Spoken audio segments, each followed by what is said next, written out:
Happy Thursday. I hope everybody had a good Canada Day yesterday and you guys all celebrated and everybody wore their red and white.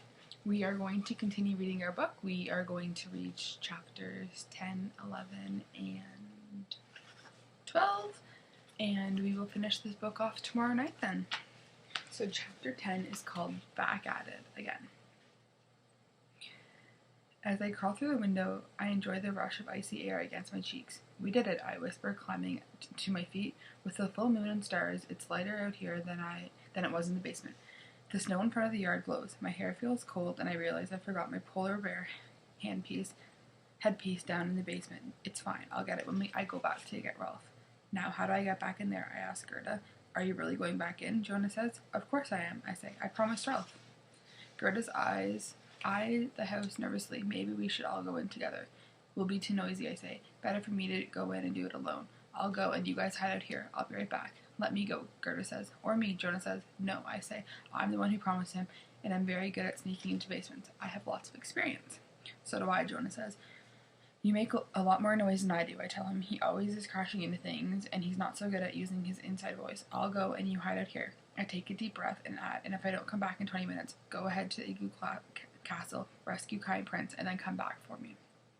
Jonah crosses his arms. No way, I'm not leaving you. We're staying together. We're together. We're staying, Gerda says firmly. J-A-R-G. I shake my head. It just can't be about J-A-R-G. We have to be strategic. I try and sound brave, even though I don't want to be separated from Jonah. I need to protect him after all. Even though I trust Gerda, the idea of leaving my little brother makes me feel queasy. Gerda and Jonah shake their heads. I sigh. But I'm secretly glad. Okay, then wait for me. If I'm not back in 20 minutes, one of you can come after me, and then we'll all go together, okay? Gerda nods. Jonah checks his Spider-Man watch to see the time. I gave Jonah a quick, tight hug just in case. It takes him a few extra seconds to let go. Be back in a sec, I say, sounding extra chipper. Gerda and Jonah wave. Go, J-A-R-G, go. Gerda whispers, yells. I make my way back into the house. Now what? I can't go back through the window, obviously, because then I'll be stuck inside. Do I just go through the front door? I might as well try, right? I run very quietly to the front door. I turn the knob. It doesn't open. Who knew? Robbers lock the front door. I don't know how to break a lock. I'm just a 10-year-old girl. No robber or escape artist. I tiptoe over until I'm standing in front of the basement door. J-A-R-G, Ralph is saying. Jag took off and left the R to rot. Now all I have to do is unlock the door and go down the stairs. Abby to the rescue. The door is one of those locks that pop when you turn the handle. I start to twist the handle and it easily turns. Did the lock pop? And I didn't hear it. I crack the door. Hello? I whisper. I see Ralph resting on his front hooves in the middle of the room. I jog down the stairs and over to him. Ready? He stares at me. And then he's making two long blinks and one short one. My stomach drops. The code for Sharon for danger. Well, look who came back after all, a girl's voice says. I spin around. Sure enough, Shannon is standing in the corner of the room. Her eyes narrowed at me. Chapter 11 is called Caught. I jump. Sharon cuts between me and the stairs, blocking my way out. Imagine my surprise when I came downstairs to discover that the three of you were gone. She snarls. Something silver glints in her hand. Is that a ring? A bracelet? No, it's a knife. Sharon is holding a knife. Oh my goodness, Sharon is holding a knife. It's a butter knife, but still. It's scary. What kind of kid walks around with a knife? A horrible one. That's what the kind. I take a step back and put my arm around Ralph's midsection. Ralph's eyes are teary. You came back. You really did. Of course I did, I say. J-A-R-G, Ralph sighs. But I guess now we're not going anywhere. Why not? Sharon asks. Because you caught us, Ralph says, and because you're holding a knife. She looks down at the knife at a surprise. This? I was just going to make myself a bagel with cream cheese. I like middle-of-the-night snacks. I can't sleep. It's too hot in my room. Hope the balloons in my chest.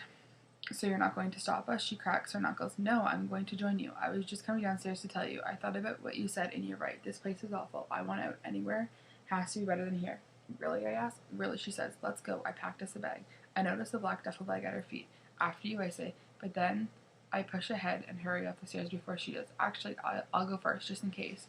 Jonah? Gerda? I whisper as we get outside. I don't see them. Jonah? Gerda? I whisper a little louder. Ralph takes a big gulp of air and extends his front hooves.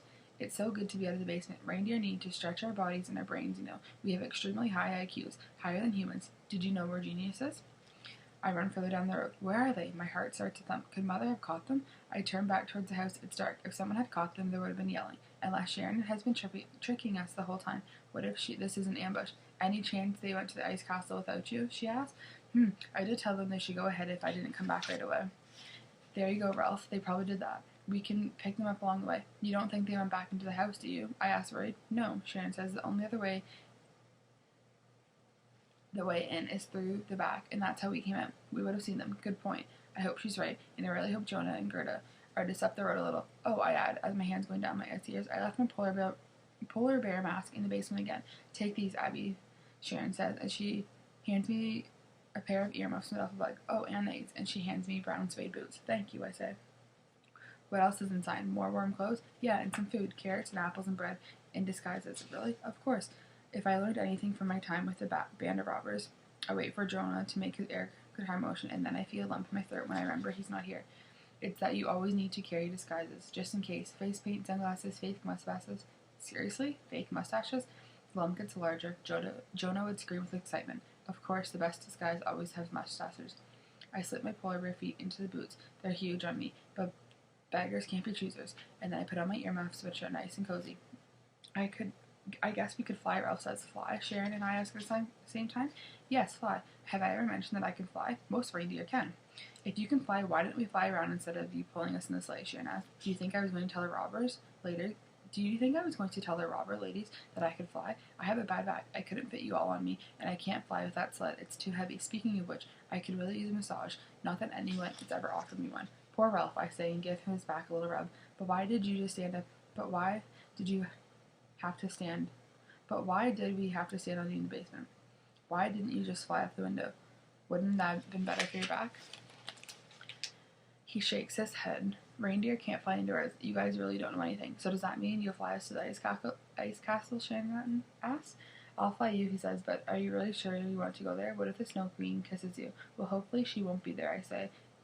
I don't add. She's not there in the fairy tale when Gerda goes back for Kai.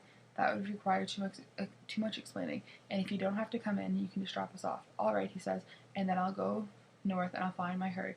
I haven't seen them in years. I was 18 and I took off to explore. I didn't realize how much I missed them until I got stuck with the robbers. He turns to Shannon. What about you? Where do you need to be?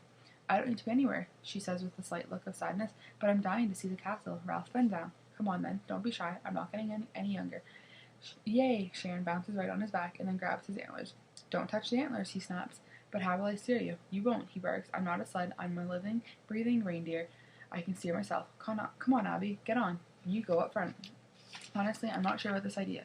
There's definitely no seatbelts, and I'm not wearing a helmet. Maybe we should just walk. No, time is ticking. I have to find my brother and Prince, and I have to get home soon.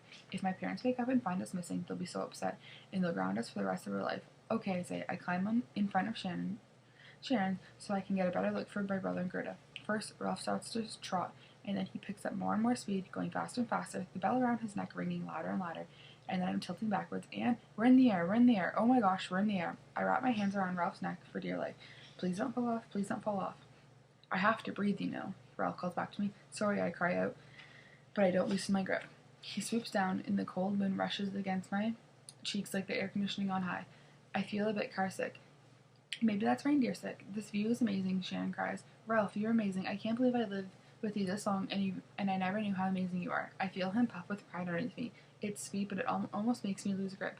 The view is amazing. We're above the snowy trees and mountains. The sun is just starting to come up, and the snow below us is covered in shades of orange and red.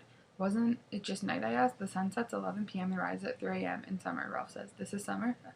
I ask in disbelief. Of course, he says. Wait until you see how cold it gets in winter. No way I'm dealing with the Republic of Blizzard winter.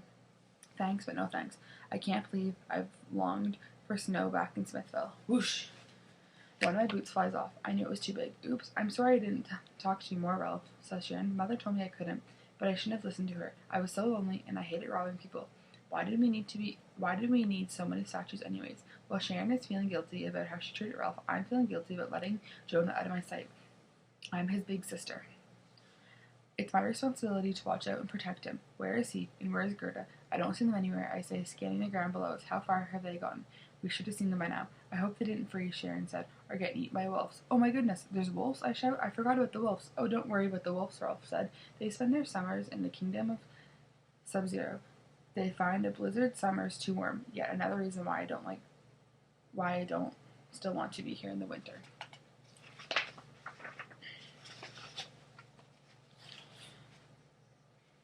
I'll do another loop and look for Jonah and Gerda, Ralph, as we circle back again. Maybe they're already at the Igloo Castle, I say. I don't know how they could have gotten there that fast, although they're both in pretty good shape, with their rock climbing skills and jumping jacks.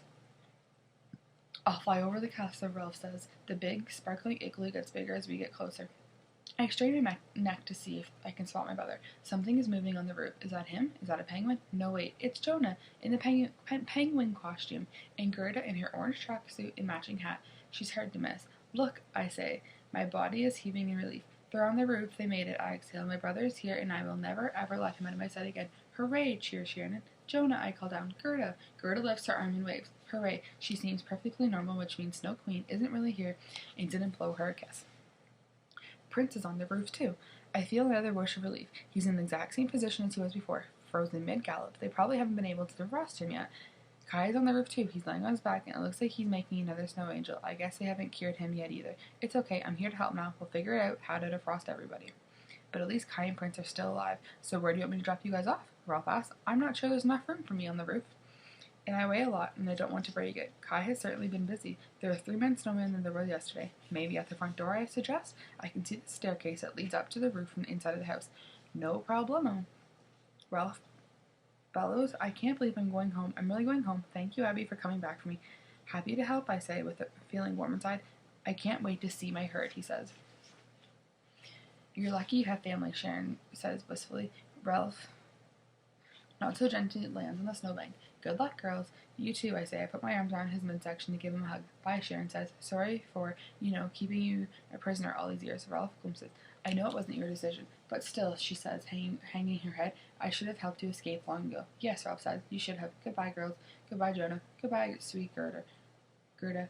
He waves to all of us with his hoof, and then, with a running jump, he takes off flight off the mountain. I watch him sail into the sky, and then I turn around to see my brother. Jonah, I call up. He doesn't look down. Obviously, he doesn't hear me.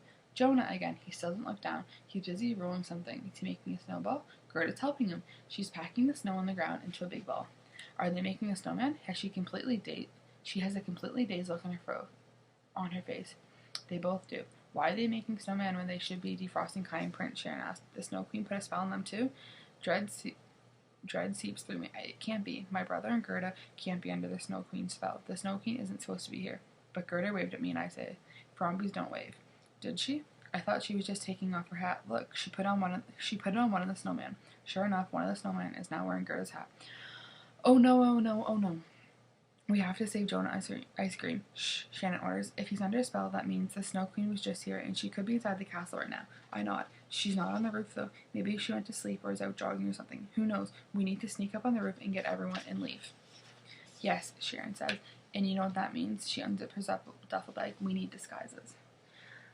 I motion to my outfit. Polar bear isn't good enough. She rolls her eyes. She'll notice a polar bear. You need to be blended right into the background. Not dress as something that might attack her. Good point. What do you have? She rummages through her duffel bag and pulls out a fake mustaches. Mustaches, tape, of course. Sunglasses, scarves. But we can't dress up as people. She freezes people. I wasn't thinking we dress up as people. We already are people. I don't understand what she's getting at. Then what will we dress up as? Sharon throws her hand in the air. Isn't it obvious? No. We don't have time for guessing games. My brother is in a trance, and my dog is a dogsicle, and I am not a master of disguise like you. Just tell me. No need to get happy. She says, we dress as snowman. I look up at the snowman on the roof. That is not a bad plan, but how do we make ourselves white? Do we cover in snow? Of course not. We don't want frostbite. Then do you have a snowman mask? I would not be surprised if she did. No, she says, rummaging through her bag. But I do have white face paint. We sneak behind a pine tree, cover our faces with white paint. My polar bear suit is already right, so I'm in good shape. Shannon brought along a white sheet in case I needed to be a ghost, she explains, so she drapes herself in it. What do we do with our noses, she asked. They look like human noses. I mutter. Oh, I know. Didn't you pack carrots? I did. She reaches into the bag and pulls out a bag of carrots. Perfect, we'll wear our snacks. How are we going to attach them to her face? I don't think the tape will hold them up. Shannon sticks one up her nose like this. Ew, I yell, but I can't help but laughing. She snorts and the carrot falls out. Maybe not.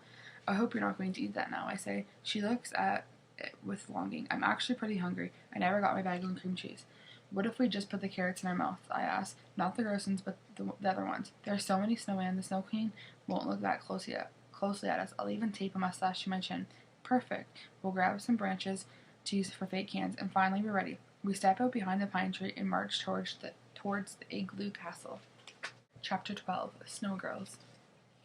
It's beautiful, Shannon whispers as we step through the arched entranceway. It's the most beautiful place I've ever seen. Once inside, it's kind of nice. It's if you like white, because there's lots of white. I would not want to drink anything around here that stains, like grape juice or cranberry juice. Although, if it was made of snow and ice, it probably is not that hard to clean. You would just scrape it. The main floor seems huge, and there's a ton of ice corridors leading off into the distance. Off to the side, I see a dining room with an ice table and ice chairs. Off to the other side, I see an ice couch. It doesn't look very comfortable. The floor is hard, and I feel like I'm stepping on packed snow. It's a little slippery, though, and it doesn't help that I'm wearing one boot. Ice columns are everywhere. There even is an ice mantle. On top of it is some sort of broken mirror. Actually, it looks like the mirror that was broken and then glued back together to make a mosaic. It's about twice my size. I wonder if it has something to do with the creepy troll mirror from the original story. I'd sleep amazingly here, Sharon says. It's so cold. I would not sleep well at all. I admit there's not enough fuzzy socks in the world to keep my toes warm. I wonder what the Snow Queen is like, Sharon says. I'm really hoping you're not going to meet her now, I said. We creep a few feet more into the house. A snow staircase is right ahead. That must lead to the roof.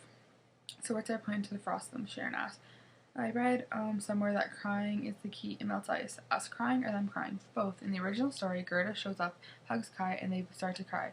Her tears seep into Kai, melting the block of ice in his heart, and then he starts to cry, which melts the rest. Do you have any onions in your duffel bag? I asked Sharon. Yuck. Who eats plain onions? That's disgusting.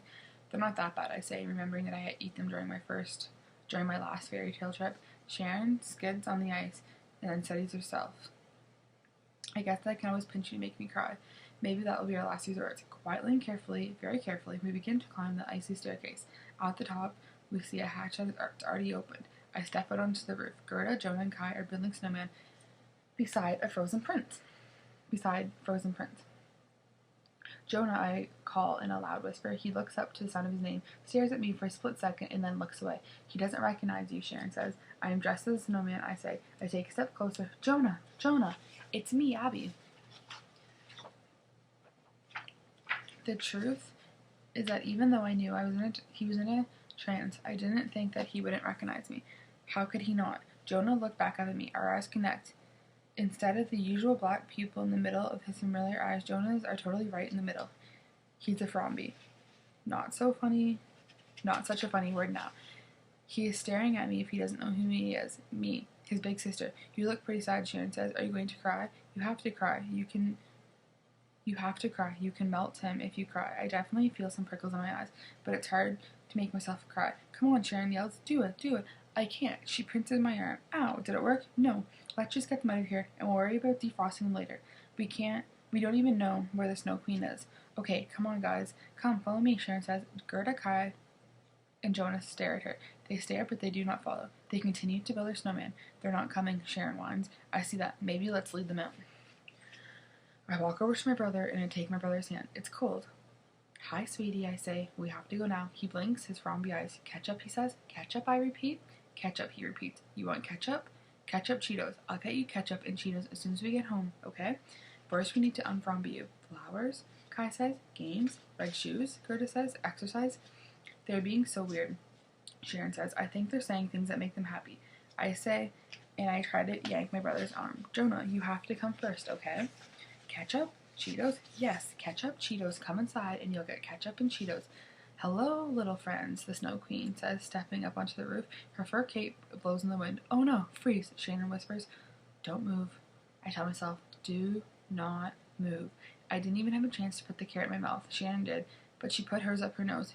She really, really did, and it's staying. She's much better at disguising than I am. Not only do I not have a carrot in my mouth, but the mustache is taped to my chin is getting a little bit itchy. No, don't think of the chin. Forget I have a chin. What chin? I have no chin. I have a chin, and it's itchy. I will not use the sticks I'm holding as my pretend snowman arms to scratch my chin, even though I really want to. I will not. Ah!